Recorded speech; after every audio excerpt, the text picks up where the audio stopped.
Shalom, shalom, bonjour, je suis Eliana Missa, Royaume Vie Média et je suis ravie de vous retrouver encore pour un autre partage. Alors aujourd'hui, j'aimerais que vous vous associez à moi pour que nous puissions célébrer l'œuvre de la croix, parce que c'est à la croix que le Seigneur a tout accompli pour notre vie. C'est à la croix que le Seigneur, oh Dieu, nous a introduits dans son programme divin. Et il est important souvent de marquer une pause et de rendre gloire à Dieu et de célébrer le Seigneur pour ce qu'il a fait. Parce que cela lui a coûté sa vie, cela lui a coûté, oh Dieu, sa souveraineté, sa dignité. Il a tout abandonné pour venir mourir à la croix pour nous, pour que toi et moi, nous soyons sauvés. Je me suis dit, poser la question souvent, mais Seigneur, pourquoi? Pourquoi? Et la réponse, je l'ai trouvée dans Jean 3,16. Car Dieu a tant aimé le monde. Il nous a tellement aimés qu'il n'a pas résisté. Il a décidé de venir changer notre condition, de venir nous donner un autre statut au nom de Jésus-Christ Nazareth. Et j'ai pu relever, excusez-moi, quelques bénéfices de la croix. Quelques bénéfices de la croix. Et ces bénéfices de la croix, nous allons les voir tout à l'heure, mais ce n'est pas une liste exhaustive, hein. C'est juste quelques éléments sur lesquels nous pouvons nous appuyer pour encore glorifier notre Seigneur, pour savoir qu'est-ce que Dieu a fait à la croix et ça nous donnait droit à quoi. Mais je me suis posé la question, pourquoi tu as pris ma place? Pourquoi tu as pris ma place? La réponse, c'est par amour. Et il y a un chant qui l'illustre très bien, j'aimerais bien le chanter. Si vous connaissez ce chant, vous pouvez le chanter avec moi. C'est pas la peine de dire, oh, j'ai pas une belle voix, oh, je sais pas chanter. Moi non plus, mais je voudrais utiliser cette voix qu'il m'a donnée pour le célébrer, pour lui rendre grâce, pour exprimer ma reconnaissance et ma gratitude. Je ne peux imaginer ce que ça coûterait. À la croix, il a pris ma place. Jésus s'est donné. Je ne peux imaginer ce que ça coûterait. À la croix, il a pris ma place. Jésus s'est donné. Il a pris ma place. Il a pris ma place. Il a pris ma place. Jésus a pris ma place.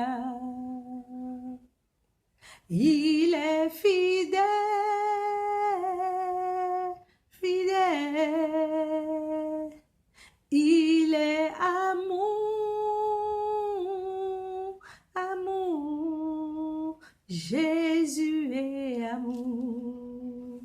Jésus est amour. Amen, amen, amen. Jésus est amour. Jésus est fidèle. Alors, les bénéfices de la croix. Je dirais d'abord que la croix, c'est un lieu. Et ça, c'est en ce lieu, à cet endroit, que le Seigneur nous a réconciliés avec le Père. Nous étions éloignés de lui par nos fautes, par nos péchés, mais il nous a rapprochés, il nous a réconciliés avec le Père.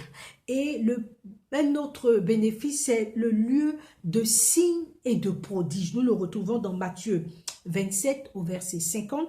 J'aimerais le lire. Jésus poussa de nouveau un grand cri et rendit l'esprit. Et dès qu'il y a eu cela s'est produit, la Bible dit au verset 51, voici le voile du temple s'est déchiré du haut vers le bas, ça a été bien précisé pour ne pas qu'on dise oh c'est humainement parlant ça s'est fait, non. Et ce acte-là nous introduisait dans le lieu très saint, plus d'intermédiaire, nous introduisait dans le lieu très saint. Et la Bible dit toujours que la terre a tremblé, les rochers se sont fendillés, les sépulcres se sont ouverts et les morts ont ressuscité, au point où le centenier et les autres gars qui étaient présents ont dit assurément, oui, assurément cet homme était le Fils de Dieu. Ça démontrait la puissance et la divinité de notre Seigneur Jésus-Christ de Nazareth. C'est un lieu de victoire, un lieu de prodige. Le deuxième élément, c'est un lieu de sainteté. Sainteté, Galates 6, 14. Le Seigneur nous a purifiés, le Seigneur nous a sanctifiés. Le Seigneur a créé une séparation entre le péché et nous. Il a traité le problème du péché et de ses conséquences. Ensuite, nous avons le lieu de liberté. Cela se trouve dans Colossiens 2, 14. Le Seigneur a payé notre dette. Nous ne devons plus à qui que ce soit.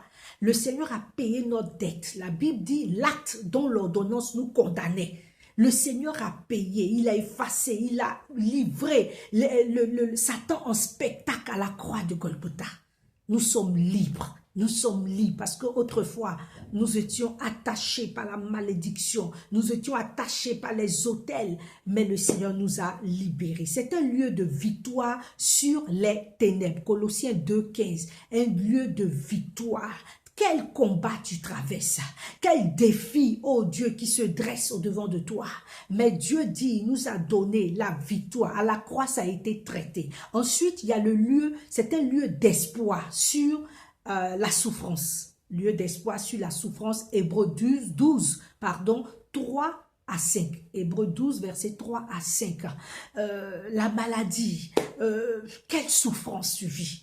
Le Seigneur a traité cela à la croix de Golgotha. Il est important de le savoir pour que quand tu pries, tu t'appropries ces choses-là. Parce que le Seigneur dit, tout est accompli. Il accomplit ces choses-là. Donc, ça nous appartient. Ça dépend maintenant de nous dans quelle position nous nous trouvons pour jouir de ces bénédictions. Et ensuite, c'est un lieu d'identification et de choix. Nous pouvons le retrouver dans Matthieu 10, 38. En fait, le Seigneur a changé nos statuts. Le Seigneur est venu donner un autre statut. Et je dirais que la croix est un simple symbole, hein, un état d'esprit que nous devons quotidiennement vivre. Peut-être que tu me regardes, tu suis et tu te dis, mais comment vivre cela? Il suffit de donner ta vie au Seigneur. Il suffit d'accepter Jésus-Christ de Nazareth. Il suffit de passer par la repentance et de désormais changer de mode de vie. Accepter Jésus et vivre selon les principes et les valeurs de notre Seigneur Jésus-Christ. Tu peux contacter un pasteur, tu peux voir un frère ou une sœur en Christ que tu connais. Maintenant, si tu n'as vraiment personne, tu peux contacter au Royaume Vie Média. Nous allons vous mettre en relation avec des pasteurs, parce que nous faisons aussi la mise en relation. Nous allons vous mettre en contact avec un pasteur, avec une servante de Dieu, avec un serviteur de Dieu, qui pourra vous conduire sur le chemin, oh Dieu, pour accepter le Seigneur, sur le chemin de la repentance, sur le chemin pour que tu vives une vie de victoire, une vie de foi, une vie authentique, une vie chrétienne authentique. Il suffit de nous contacter. Alors, pour ceux qui visionnent cette vidéo, vous qui me suivez, je vais simplement vous demander de partager la vidéo. Pourquoi la partager? C'est juste pour édifier une personne, c'est juste pour aider une personne. Certainement, la personne cherche le Seigneur, mais en partageant cette vidéo, vous évangélisez. En plus, vous évangélisez sans dépenser, sans vous déplacer. Donc, vous évangélisez gratuitement. Parce qu'aujourd'hui, pour évangéliser, c'est vrai, il faut se déplacer, il faut aller rencontrer des personnes. Il y a beaucoup de scénarios qu'il faut monter pour que vous puissiez toucher certaines personnes. Mais avec votre téléphone ou bien votre ordinateur, vous pouvez le faire rapidement, simplement et gratuitement. Et je dirais à une personne, pour bénéficier de tout ça, il suffit de donner ta vie au Seigneur. Ou bien une personne qui est découragée, qui a rétrogradé. Mon frère, ma soeur, reviens à la bergerie. Reviens. Le Seigneur Jésus te tend encore ses bras. Il est prêt, oh Dieu, à te recevoir et à pardonner tes fautes. Voici un cantique certainement qui va te faire du bien. Toute ma vie, Seigneur, est en tes mains. Toute ma vie, Seigneur, est en tes mains. pour moi un précieux sauveur, un sauveur éternel. Tu es pour moi un précieux sauveur, un sauveur éternel. Tu es pour moi un précieux sauveur, un sauveur éternel. Alléluia. Seigneur, je veux te bénir, je veux te remercier pour ces instants. Je voudrais simplement, Saint-Esprit, que tu visites, que tu touches une personne, que tu impactes une personne qui nous suit, mais qui ne te connaît pas, qui veut vraiment faire la paix avec notre Seigneur Jésus-Christ de Nazareth. Seigneur, visite cette personne, touche le cœur de cette personne, afin que cette personne, oh Dieu, réalise que sans Christ, elle ne peut rien. La vie ici-bas n'est que vanité. C'est Christ, oh Dieu, tu rends notre vie, oh Dieu, capable de la vivre, Seigneur. Je prie, Seigneur, afin que tu te souviennes d'une personne certainement qui a rétrogradé, une personne qui n'y croit plus, qui est découragée et qui a abandonné la voie du Seigneur. Oh Esprit de Dieu, tu es capable, oh tu es capable de ramener cette personne à la bergerie. Merci pour les cœurs que tu convaincs de péché, de jugement et de justice. Seigneur, touche, visite ces cœurs pour la seule gloire de ton nom. La Bible déclare que les temps sont mauvais, tu reviens bientôt. Seigneur, oh Dieu, permets que les cœurs soient disposés à recevoir notre Seigneur Jésus-Christ. Oh Dieu, pour toi, tu es encore dans la foi. Je bénis le Seigneur afin que le Seigneur te maintienne ferme, oh Dieu, dans cette marche au nom de Jésus-Christ Nazareth. Je voudrais te remercier d'avoir pris la peine de nous suivre et te dire à très bientôt. Mais avant, je voudrais te rappeler que rien n'est impossible à celui qui croit et rien n'est impossible à notre Seigneur Jésus-Christ Nazareth. Au revoir, à très bientôt. Bye bye.